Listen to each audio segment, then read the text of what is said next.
Hey there, Kenneth French of Vast Voice, telling business secrets to entrepreneurs. We're very, very happy you stopped by. Either you're going to watch this or listen to this because you want to take your business to the next level. You're probably an entrepreneur who's either just starting out or you've been around for quite a while and you want to take your business to the next level. You're probably a real estate investor, maybe even a real estate agent, maybe a professional or of some sort, professional advisor of some sort. And well, you are stopping by because you need some valuable advice from one of the top industry leaders there is. Anyway, thank you very much. Once again, Kenneth French, Vast Voice, telling business secrets to entrepreneurs. Really glad you stopped by. Disney to online events. We are hanging out with Justin Lawrie, who is going to help us to learn everything about online events. And who knows, if you're a virtual type of person, maybe you're going to be the next Google because of his suggestions. What's going on, Justin? Not much. How you doing? You like that, how I said that? Man, you got an interesting story. And, we've been virtual here at vastsolutionsgroup.com or Vast Voice, telling business secrets to entrepreneurs since '06. And there's just no way to put it. Being virtual, having online events that are virtual makes all the difference in the world. So this is going to add value to all our entrepreneurs, all the people are out there. So thank you so much for joining us. Seriously. No problem. Glad to be here. All right, real quickly, why is it, I've already said it's important to be, have virtual, if you will, foot stamp, if you will. Tell us why you think that's the case. And actually tell us a little bit about what you do with online events to add value to people. Yeah. So here at Great X Studios, we help entrepreneurs, coaches, and consultants grow and scale their business through the power of live virtual events.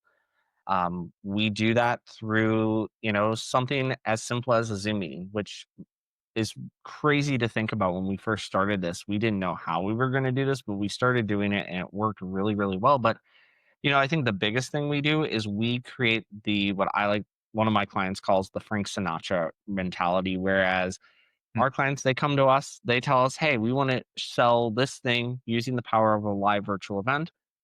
And they show up, they do what they do best. And we take all of that tech stress, um, all of that off of their plate so they really can focus on what matters most.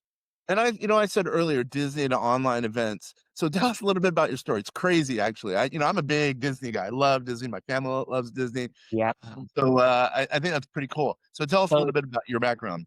so yeah, I started with the Walt Disney Company back in 2019. I did the Disney College program, fell in love with it, and never left. So have been at Walt Disney World as a cast member there in a variety of different roles, everything from attractions to food and beverage, vacation planning to now most recently concierge, even lifeguard in there at one point. But really, I've kind of been around the Disney bubble and ecosystem. And, somewhere along that path, just kind of found this passion for virtual events and really found a niche in a market that really it existed, but it didn't exist in the way that it does now. And I think even where it does now, I think there are a lot of businesses who still struggle with this. And But it's so definitely. it's a no-brainer to do online events. It's cost effective. Your Mhm. reach goes not only, within your whatever 25-mile radius, but also goes whatever 3,000 miles. So It it goes really is a global. no-brainer. It goes Yeah, global. yeah, even yeah, No. global. Yeah, yeah. Yeah. All right. So, okay, I'm gonna ask you a lot of questions Oh, because, yeah. well, I think our listeners and viewers, most of them are virtual, so they'll kind of understand your situation. But at the same time, I know there's some people who have some questions. I have some questions about online events. As you know, we have an online software. We do webinars, what we call Vastcasts. And that's our software, our proprietary software. But I think that's just a little component to everything, especially with you using Zoom. So my questions are so what tech package do you use besides Zoom to enhance Zoom? Because there's got to be obviously you've grown, you're a big time doing what you're doing from the sounds of it. So there's got to be more than just using Zoom. You know what I mean? I want to know your tech stack. Okay. So at the core of it is our software we use called Obvio. Obvio is our virtual event platform. And what it allows us to do is create an event in the platform. So it's as simple as logging into Obvio, creating that event, setting up the parameters of the event, but we're building it all inside of Zoom. So your attendees are being brought into the air, you're building out your dashboard, building out even your sales and marketing pages, and heck, even your email can all be done inside of Avio. Now, do you have to do all of those things inside the platform? No, but it's Mm. there if you need it. And we really can meet you wherever you're at. So whether this is a 1-day webinar for 1 hour or a 3-day virtual event with an enrollment lobby, a tech check, and a full-on experience, just as if it were in person, we really can meet you anywhere. Yeah, I got it. I got it. So it's the whole experience from beginning to end. So let's say I'm having an event. Oh no, we'll use us. We're going to use us. We have an event every year. It's called the Entrepreneur Expo. Okay. We do that here at vastsolutionsgroup.com, where we invite whatever 10ish people in to come speak about their given topic. Like as you know, our deal is tax strategy. We do tax finance and artificial intelligence for entrepreneurs. So we've been using AI for years for that. So usually it's going to be someone connected to one of those components. We'll come in, invite entrepreneurs from all over the US usually, and then they'll attend. And usually it's in person, and sometimes we'll do it online. And this year it's just going to be online. So let's say we're throwing that together. This is going to help us, as a matter of fact. So what are some of your thoughts? Let's say we just started engagement. What is it that's the next question? So just some of our entrepreneurs understand what it is that you do. Yeah. So the first thing we would do if you came to us and said, we're going to do this event, we would start to learn your event inside and out. So based on what you told me just in that 20-second overview, you said that you're inviting speakers, which in my mind sounds like a summit. So a summit is usually, for those that don't know, is usually a multi-day event where you're bringing in guest speakers, and they're usually speaking for like an hour or two, and people can come and go and hear which speakers interest them the most, but they only register one time. So it's not and we see this a lot. People try to do summits themselves, and they'll be like, oh, you have to register for each individual speaker or this, that, or the other thing. And I see it a lot, and I'm like, that's just nuts to me. With us, we'll help you build out one summit registration that you could have one sales page. They register. We're using the data from your CRM, so whichever CRM you're using, bringing that into Obvio, and then your attendees get emailed what we call the magic link. And it's a one-click login link that when they click it, they're now brought to their dashboard, but they're now logged in. So you now know their name, their email address, everything already is there. And as they interact with the platform, we can also send data back to the CRM. So maybe you want to know who exactly attended your event to be able to send an email after the fact that says, hey, thanks for showing up, or hey, sorry, we missed you. You can do that through the power of our software with Zoom attendance. And that's just one thing we can do. There's so much more to it than that, but just to scratch the surface. That's your tech set. And it could they could use their own, they could use Zoom or your stack. Got it. Within Well, this here's the video. cool thing. When they use our system, Zoom is included. So they actually Sure. don't even need their own Zoom account. We have, Oh, I got it. Oh, yeah, so Zoom that's is cool. included when you Gotcha. use That's us. cool. No, I got you. I got it. All right. And then they also have a, if you will, a concierge. They have someone they could go to, Justin, as an example in this Mhm. case, or one of your team members to help us through the process, I guess, right? Yep. So you would get first thing we would do is we pair you up with an event specialist, is what we call them, and they are really there. They are with you from the first step all the way until the end of the event, and even a little bit after that event. Just making sure that any question you have, it's your one point person Mm-hmm. that you go to for any questions, anything you need. You go to them. They are there every step of the way. Got it. So, and we have a community of roughly about 700 people in our community, of which some of them spend upwards of $199 a month. But and we also have Mhm. some people who've gotten in their free long story, and we also have a kind of a free section where they don't have access to as much stuff. It's called the Vast Vault. It's our community. So we kind of have an already existing ecosystem, already existing client base, if you will. And then we have other clients outside of our community, if you will. And then we also have some people who want to get our emails, et cetera. Mhm. So over and above that, let's just say I want mass people in our entrepreneurial Mhm. expo. Can you help in marketing to those kind of random people and or people who we don't know yet on, let's say, Facebook or Google or what have you? You do Yeah. that. So when it comes to marketing and marketing strategy, we are absolutely able to help you with the strategy, and like Yep. we'll give you what we see as best practice. Mm, But we're not the ones going in there and recording your content. We're not the ones putting it out on social media. At the end of the got day, that is still going to be you, but absolutely we'll help you with the strategy and help you come up with the content, it. but we're Mhm. not going to be the ones to pull the trigger on it. I understand. Got it. I totally get it. And then what about at the event? So let's say there's someone who's not very tech oriented. I'm thinking of one of my business partners who's not a great technician as far as tech. Oh yeah, Yeah. yeah. Do you guys help in that regard also? Yeah. So we are there with you every step of the way. We actually become the host of that Zoom meeting. So we're the ones that are the host. So, and everyone else is just a co host. But Mhm. muting, and then we also will make sure all the attendees are muted. So you don't have someone coming in and, oh my God, grandma, blah. You don't Yeah. have that. We mute everybody on default, and we actually restrict the ability for attendees to unmute themselves. So that button is disabled. If they Yep. try to click it, it will say, please ask the host. And guess what? That request is going to get denied every time. The only way to get unmuted is if you're asking a question and using a method we've already told you by raising your hand or a host calling on you.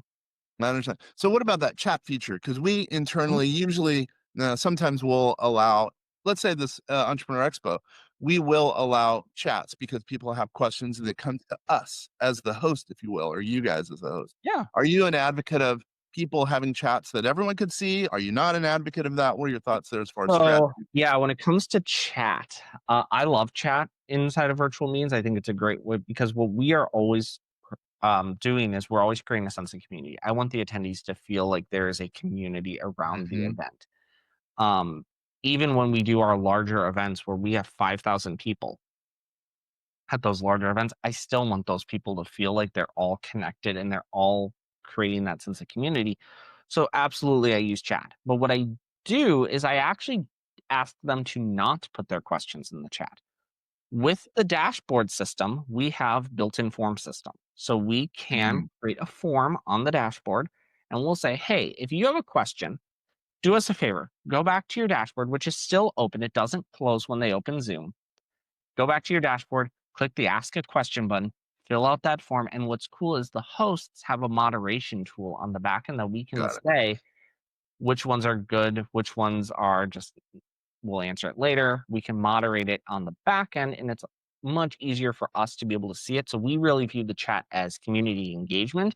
It's Mhm. not necessarily for questions. And we tell them, the odds of us seeing your question if you put it in chat, very, very low because we're not, yes, we are watching chat, we are monitoring it, but we're not it moves too fast for us. Yeah, now I get it. I totally get it. Especially if you're having 5,000 people. That's a huge number of attendees. I That was can't 5 imagine. that was 5 separate Zoom meetings all running concurrently. Actually, no, it was 10 Zoom meetings all running concurrently at the same time. I don't know how you do that. You're the man. That's cool. Maybe you did that because of your Disney training. So are you an advocate of breakout rooms? So Ab meaning we don't Absolutely breakout yeah, rooms. okay. I got it. Absolutely. We honestly that's actually remember I said 5, but I said 10 meetings were running concurrently. It's because that event used breakout rooms. We like the group sizes to be about 3 to 4 people per room, but if I were to just do 1,000, that actually makes my group size 5 to 6, which in my Mhm. opinion is too big. So I will run more meetings than I need. So that way, because what's really cool is Obvio load balances. Obvio, when they click that button, it's going to keep all 10 of those Zoom meetings at about the same number of attendees. So you're never going to Mm. see one with 500 and one with 100, one with 300. They're all going to be at about the same number. So they're nice and balanced, and it's really easy then to create those breakout rooms and keep your group sizes the same. And by the way, before I forget, Justin, how do people get a hold of you if they're interested in some of the stuff you're talking about? Yeah, absolutely. Go to our website, greyduckstudios.com. That's greyduckstudios.com. And right on our website there is a book a demo. And really, I highly encourage it. Even if you're not sure, talk with our team. We're there to help. We'll really talk you through the process, talk you through your first dashboard, all of that, and really show you what we can do. Got it. Trust me, it's more reachable than you think. Yeah, I understand. I gotcha. I mean, plus, hold on. I should have asked this. What about follow up after the event? You guys help with that because that's key. I think Absolutely. I think that's probably the most important component Absolutely. of having an event. Absolutely, we help with follow-up. We have a client right now where I actually have a login into their CRM, and their entire email sequence from beginning to end was written by me. Yeah. Um, and I helped them set up the automation that when an attendee registers, they go through a series of emails. All of those emails were set up in advance. Their marketing team wrote them. I just helped them put them into the sequence. But Yeah. yeah, Yeah. absolutely. That's awesome. Okay. What about, okay. Here's a funny one there for you, Justin. What are some things or common mistakes that people make with respect to online events? Treating it like it's just a regular meeting. Hmm. It is the most common mistake I see made all the time. Where, and no offense to the old style webinars from the early 2000s, late 2000s, but if you're just going in there, can everyone see my screen? Mm, Or, just the talking head, people are going to tune out. People are going to leave. They are not going to be engaged. By including things like gamification, which our mm, platform allows you to do through it's built in natively, by encouraging participation, by doing breakout rooms, by having the chat, really making it. And there's a reason we don't use Zoom webinar. Everyone says, oh, you must be using Zoom webinar. We don't. We use Zoom meeting, because the one mm, thing we want to do is we want to see you, and I can't see you on webinar. It's mhm, disabled for attendees. I don't like that. I want to disable your microphone, yes, but I can do that in a Zoom meeting just as easily and mhm. still be able to see you. So we actually just allow you to turn your cameras on, and we encourage our hosts to say, hey, make sure your cameras are turned on. We want to see you. We want to feel connected to you and engaged, because it makes a huge difference.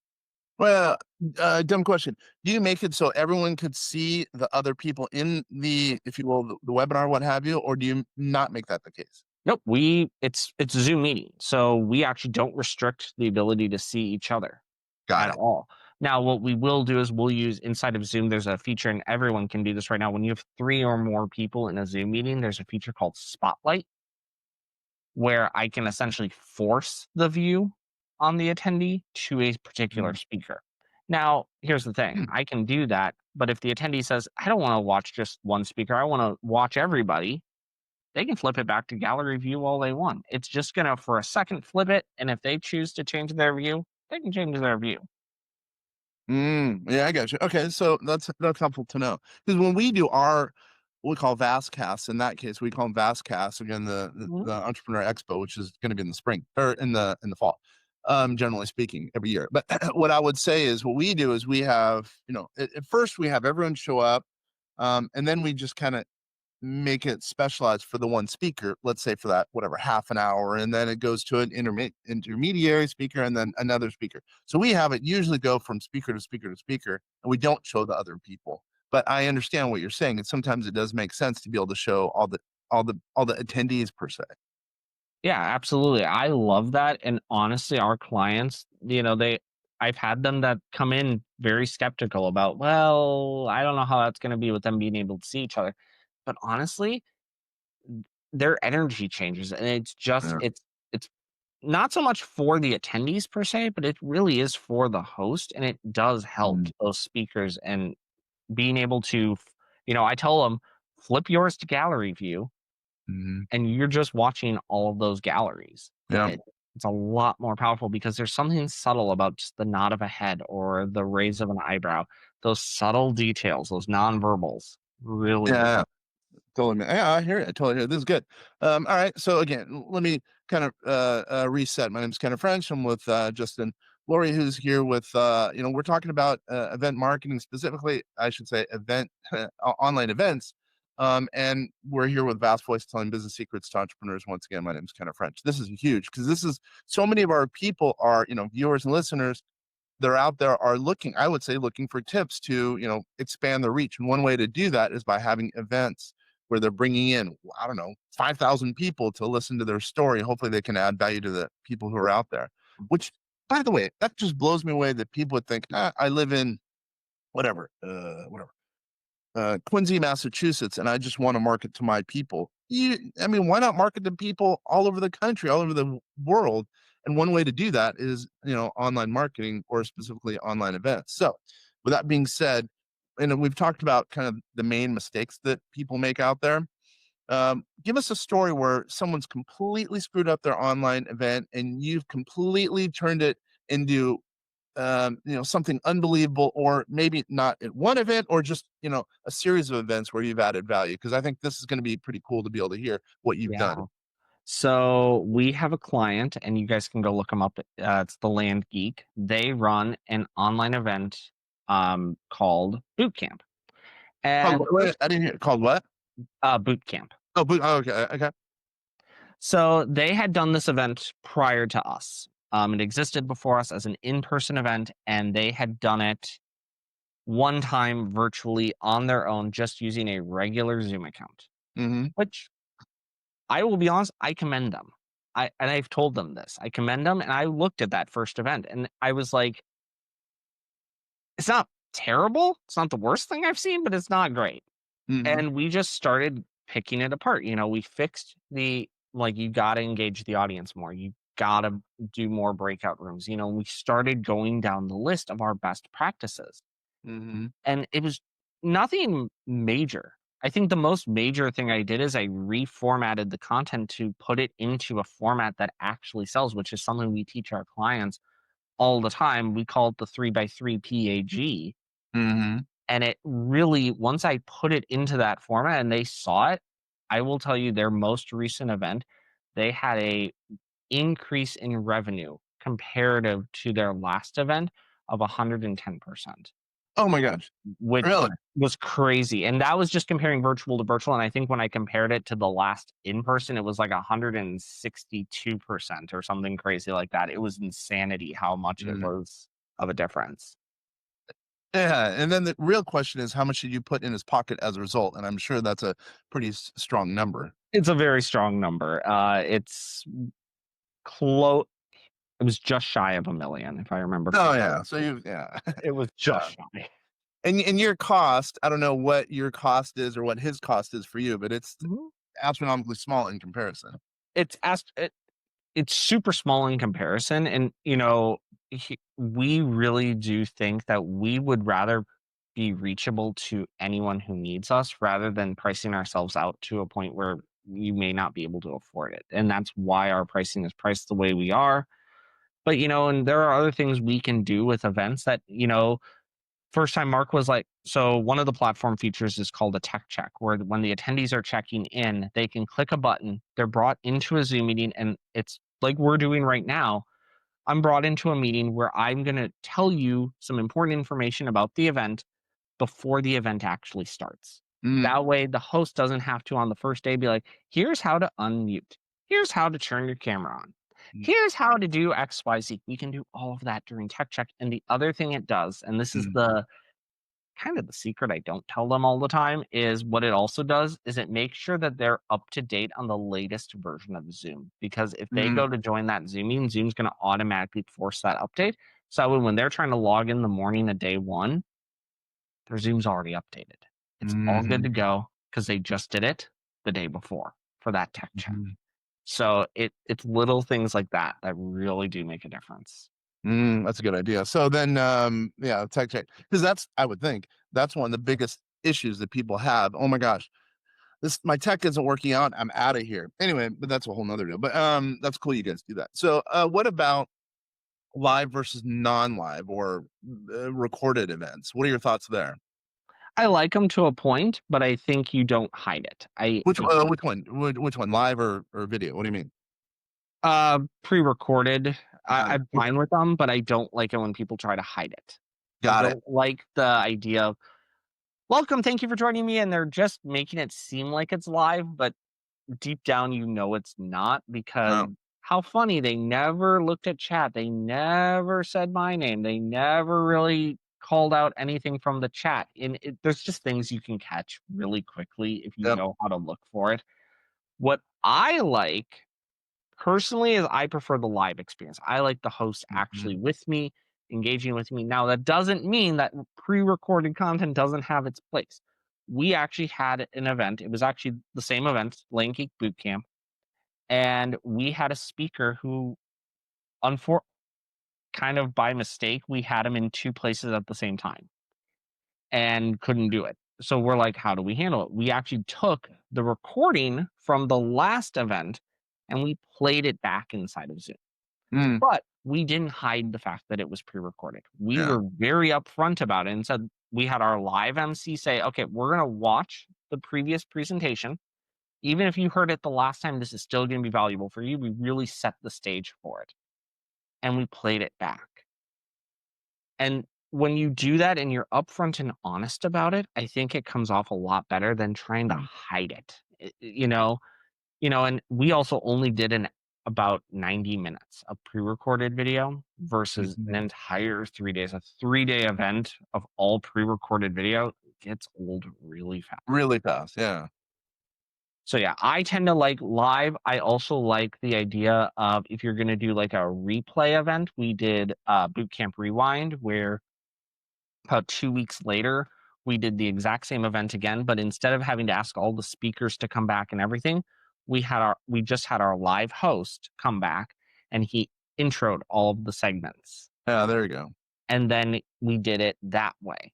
That way there was still that live connection and we still did the breakout rooms. We still had that engagement, but what it also did is allowed the live host when we came back from the pre-record to tackle those questions that had Yeah. come up during the playback.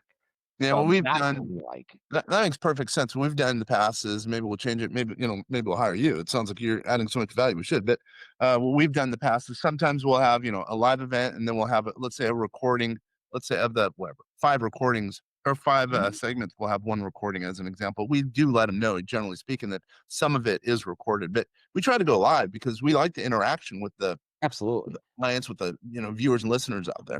All right, I have a couple more questions. So then, this really is, it really is great, Justin. I really appreciate you being Yeah. here once again. Vast Voice, telling business secrets to entrepreneurs. By the way, we're just named top 20 business mindsets podcast for entrepreneurs by interviewvalet.com. Anyway, so which is pretty cool, by the way. That is awesome. That's pretty cool. All right. So then, what's a typical engagement look like with you or with anyone in your industry, but specifically you?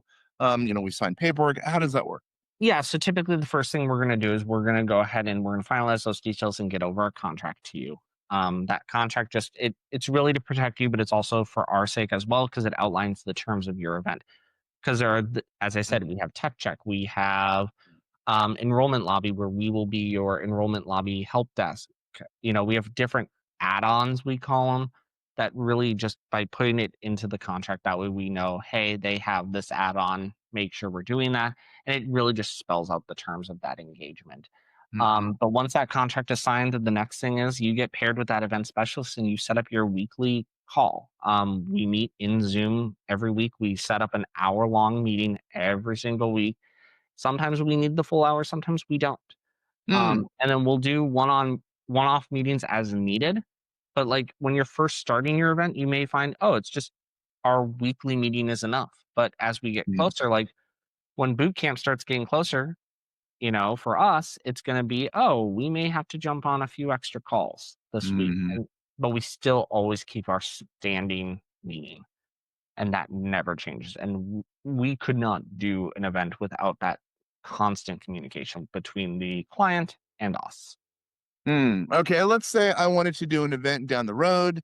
Mhm. When should I start engaging? When should I get involved in the engagement or sign the contract? Meaning a year out, Get a up, year and a half out get from up. my. Let's say it's a. How about that? Let's say it's a.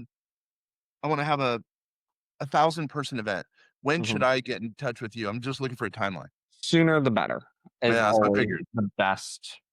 We would rather have you come to us early and Mm. let us help you from the very beginning of it Yep. rather than we had one client that literally was like, yeah, we're having an event next week.